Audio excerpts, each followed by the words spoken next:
nice to be back. It's nice to be back. Hello. Wow. Test, 1, 2, 1, 2, test. Test. Better. So we will have the screen behind all the time. Yeah. And the idea was actually we would really like to have, we have arranged live stream already, live stream which will go on the internet for like 20,000 people or something. I know you arranged it. So anyhow, but we like to cut the long story short, we would like to have the live stream on the screen as well. You already asked me. The thing why it's a technical thing, because I have lots of mixes, but only one in HD, and I want to do it in HD. And the only solution would be to have a mixer in HD. Okay, no, we will have 1, 2, 3, 4 videos. Assange and Tariq, which is Skype. But I will send it to you now.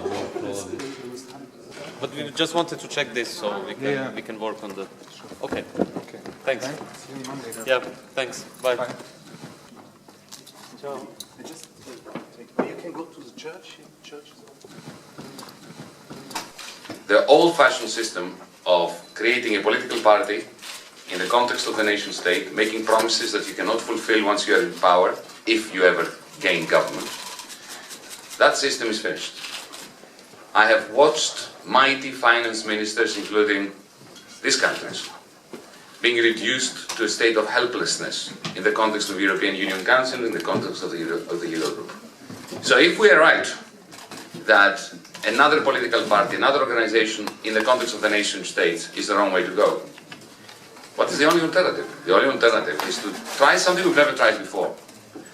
A political movement that starts everywhere in Europe at once, cross-border, independently of prior political party affiliations, that has one simple objective: to get Europeans around a metaphorical table, digital table, in forums like this one tonight, to discuss as Europeans their common problems and what we want our common solutions to these common problems to be.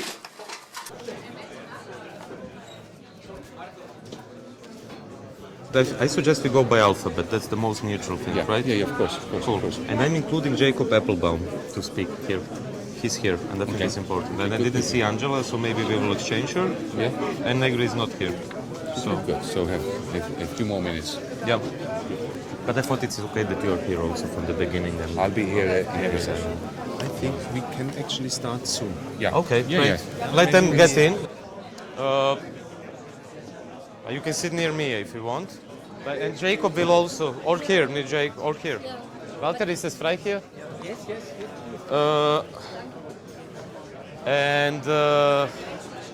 Jacob is also speaking in the end.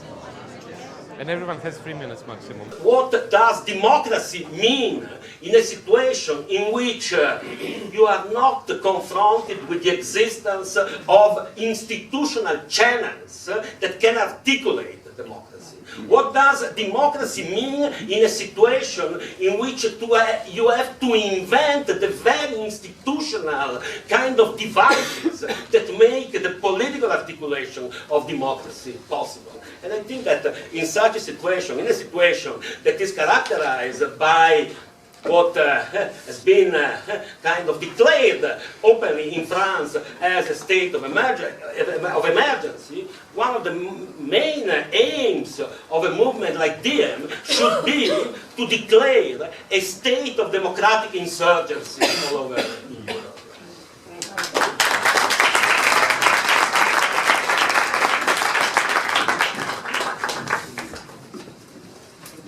Thanks for the nice conclusion. Our next speaker was supposed to be here, and he's a good friend of Sandro and of some other comrades as well. He came to Berlin, but he got ill and he had to return to Paris. This was Antonio Negri, who for many of us was very important in his theoretical reflections. And when I met him last week in Paris, he is of course supporting DiEM. But what he raised as a question, and I think this could be one of the questions for the last session, mainly is the question of horizontality on the one hand and verticality on the other hand, which means how to combine the energy and the organizational aspect of different movements, from the movements of the squares to occupations, and also, if you want, trade unions and so on.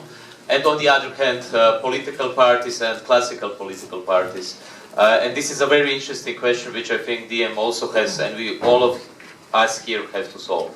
But since Negri is not here, we will keep this question for our future discussions. So I'm really proud to announce the next speaker, who is Gerardo Pisarello, the first deputy mayor of city of Barcelona. Last year, there was an earthquake in Spanish politics in many cities across the country, from Barcelona to Madrid to Coruña, Valencia and Cádiz. We elected ordinary people as the mayor of our cities, people who had no connections with the establishment, with financial powers and with the mass media.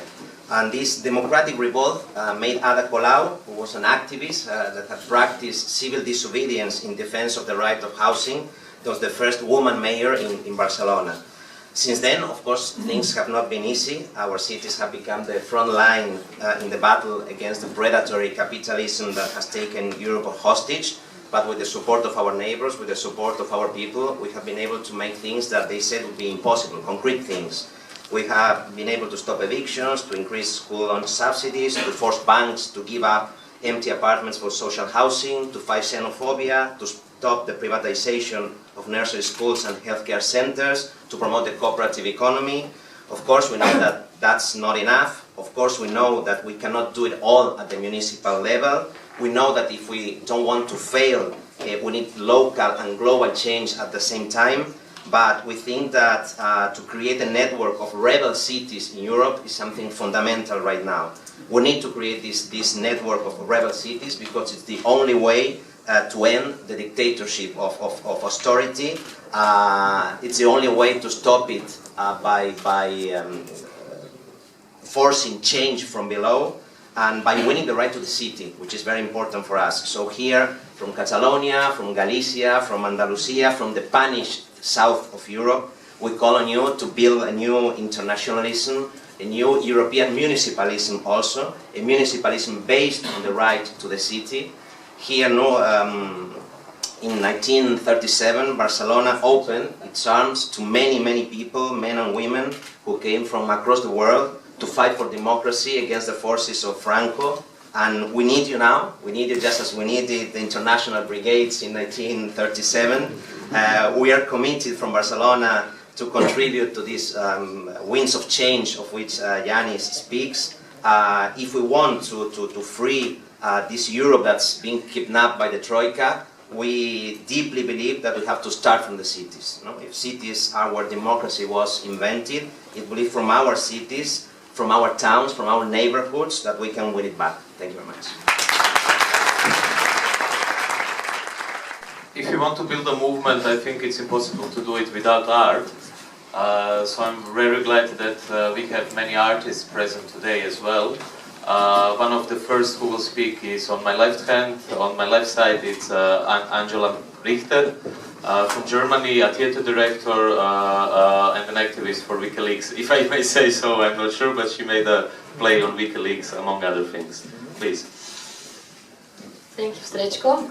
Yes, it's okay that you mentioned that, and it's also related to the thing that I want to address. I will be rather short. It may seem a bit off topic, but I hope not so much.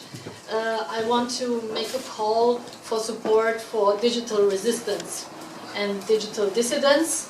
The most prominent ones are obviously Julian Assange of WikiLeaks and Edward Snowden, for example, who is in exile in Russia. And also other people who are less known than him, but I think there is many of activists that are on this in this area. One example is here, also sitting to my right, and will probably or surely say something too, Jacob Appelbaum. And I think that the digital resistance became a very powerful tool for resistance against intransparency of governments, as well as mass surveillance, as revealed by Edward Snowden. And I think that these topics contributed a lot to what I would call the bastardization of democracy. I mean, can it be a democracy? And this is also a transnational problem. It's not only an American problem or Western, but I think it's a transnational problem that how can it be a free world where everybody is being watched and where people and citizens are totally transparent and have no privacy at all. On the other hand, the governments are becoming more and more intransparent. And I think that we as the left have to urgently analyze and react to all this, and mainly by supporting, in my opinion, people who already work on this, like Julian Assange and other activists. So, well, actually that's it, and I only want to say, free Edward Snowden, free Julian Assange, free Chelsea Manning.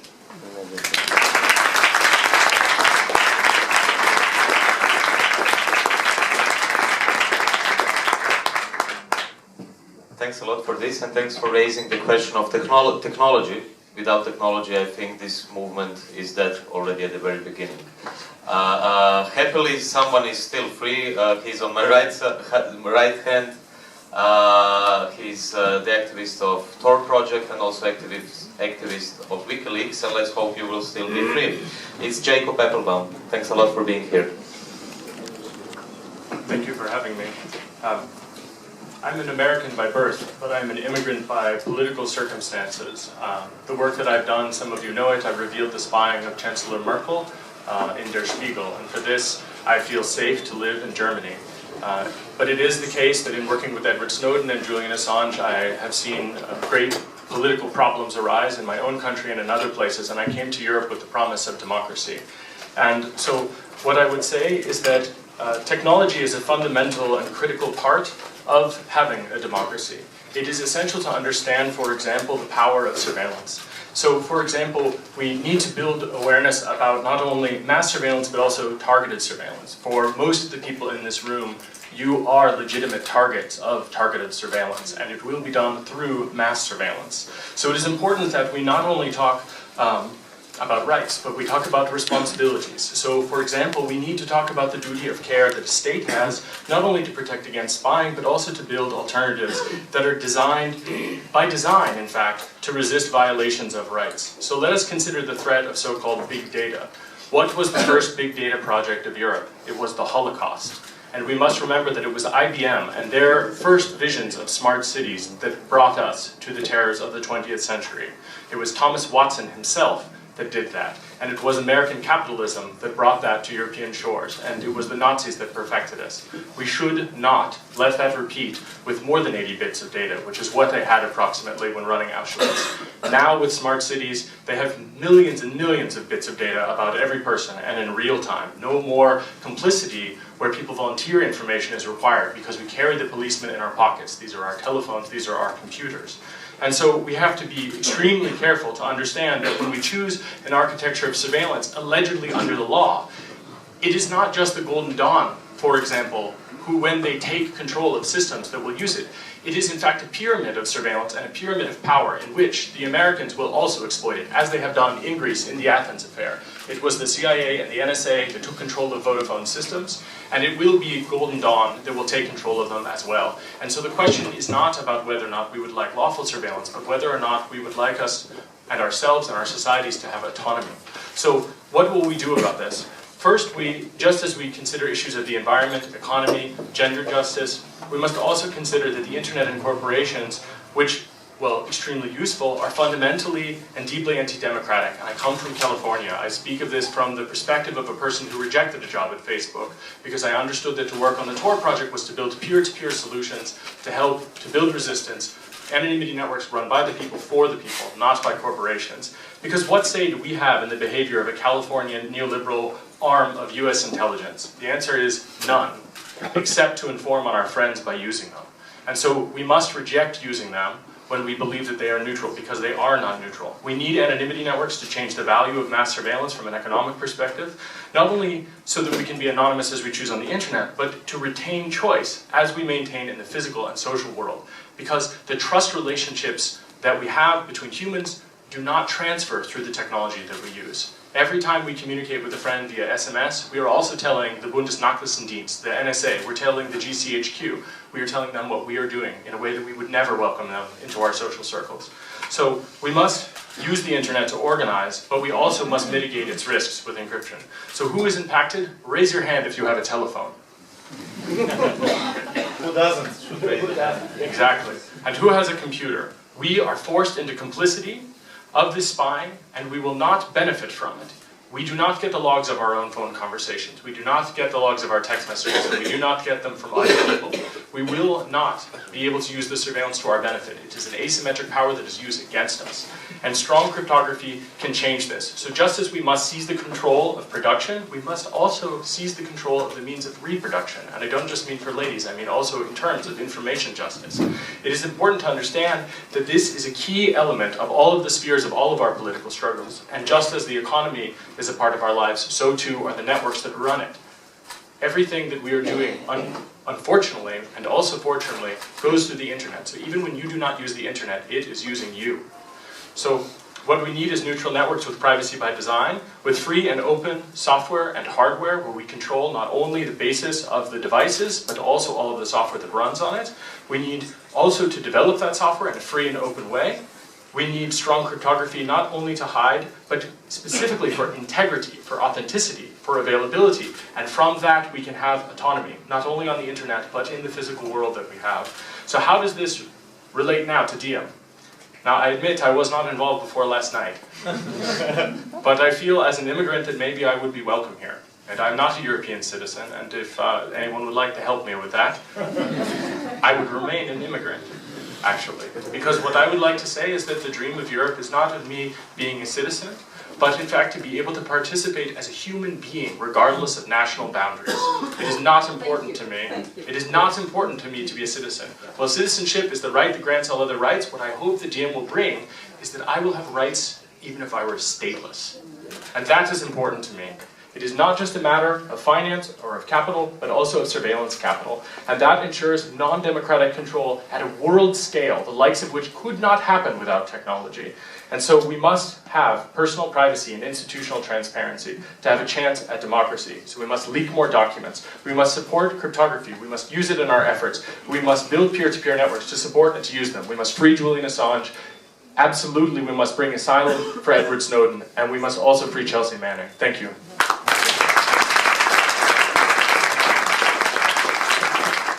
The next speaker also comes from Central Europe.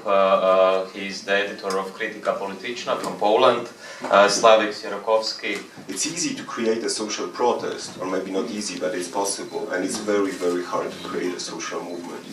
Because it's not the lack of knowledge, or like even in Poland people know about green energy, Snowden and all those things. And I'm not talking about only the small, left, but also about about inequalities, and all those big problems of poverty or immigrants. Know almost everybody.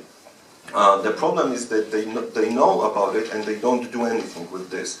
They even know that they live with an illusions and they still do it the same. Okay, so the problem, and one of our big problems is that people can even vote against their own interests. Both in America and in Poland, people vote for neoliberals, and the poorest people vote for neoliberals who cut taxes for the richest and do nothing for poorest people, and they still do it.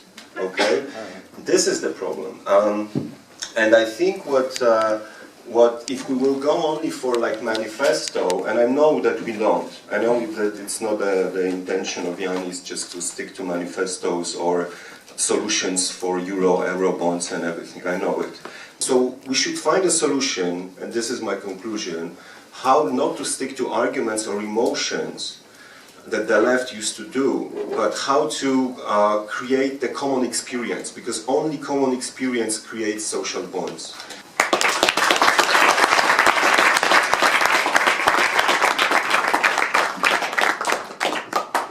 I think precisely today we are actually working on these social bonds and a common experience. And the next speaker, I met the next speaker, I think it was last year, but we've been through so many things in the meantime. We shared Syntagma Square during the referendum. and also other protests all around Europe.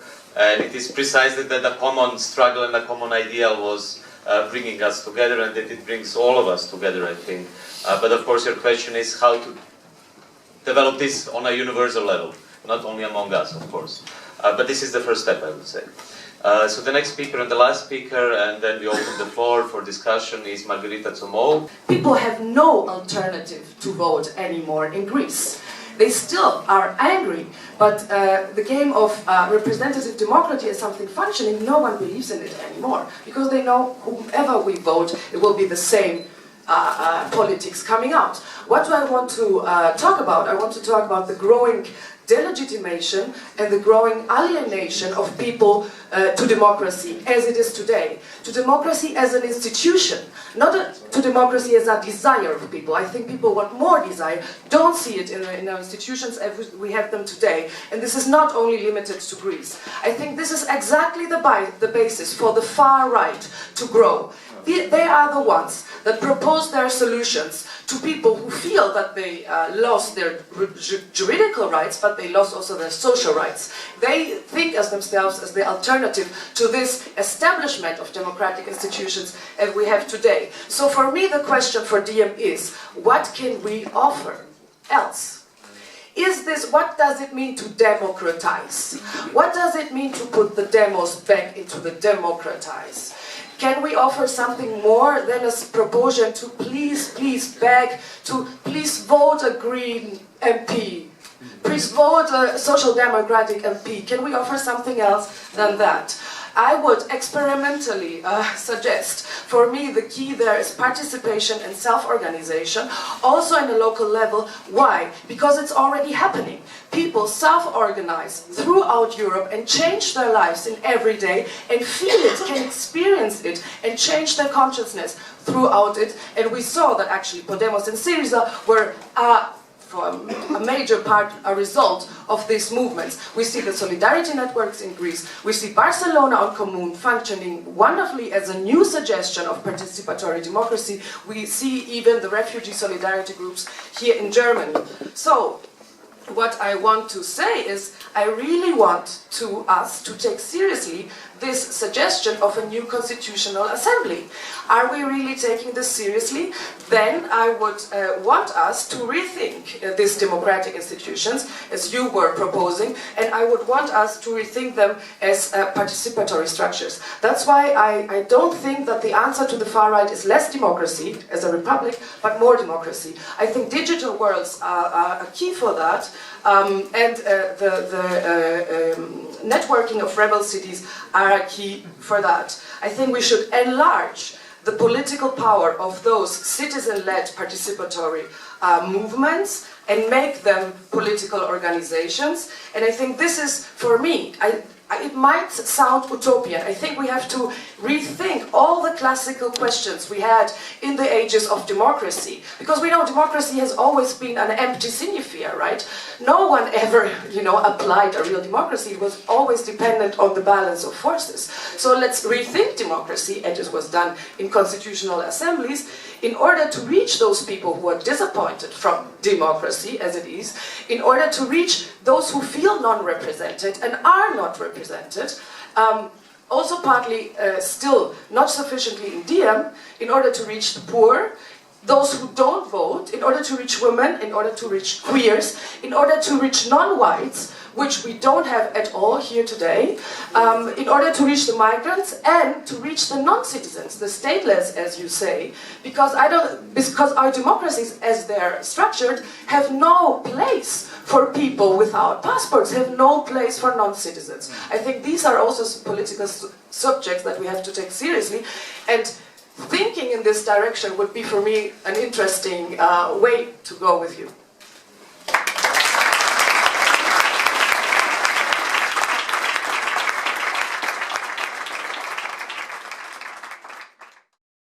Is this the way to the backstage, to the garderobe? The garderobe is there. Garderobe is there. And the chairs, the stage? Okay, okay. Okay. Can we bring the people there? Okay, guys, the rest of you, you wait here. Sebastian will come here, and he will bring you to the other side of the stage. And you will get it, so don't worry. So.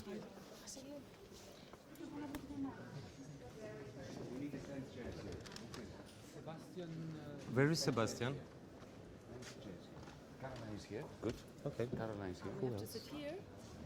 Who else? Miguel? No. Where the hell is Miguel? Find him. I don't know, he's crazy. And Rui Tavares? No. Erasmus? No. Fotini should do it. I cannot do it anymore. Fotini? Can all the main speakers get here and can we have a second of concentration? So Yanis, we start everything with a video with Brian Eno's music. Then Yanis comes to stage. He has a speech, introductory speech of 5 or 10 minutes. And then he will be inviting speaker per speaker. Each speaker has 5 minutes. There is a clock on the left side with the clock. First is Katja Keeping. I don't know who is next, but we will see. He knows. Can I tell you so that everybody knows? Yes. Okay, we begin with Katja. Then there's going to be a video of Cécile Duflo from Paris. Caroline will follow, so you're the second person to walk out. Then it will be Ada Colau again through a video. So, then Nessa. Katja speaks. As you are speaking, a chair will appear for you to sit down when you finish. And then everyone when like Nessa this speaks, another chair. So there will be a number 10 chairs. And they'll be behind us by the chair. Yes, yes, yes.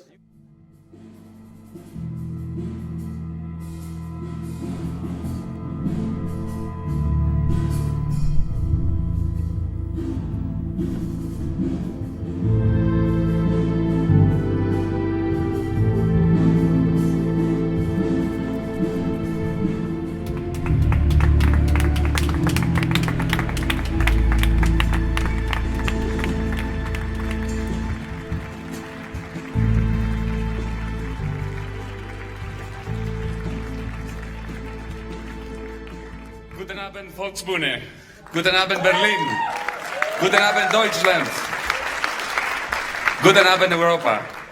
Guten Abend to all of you who are watching the live screen, this live streaming, hoping that something good is beginning here tonight.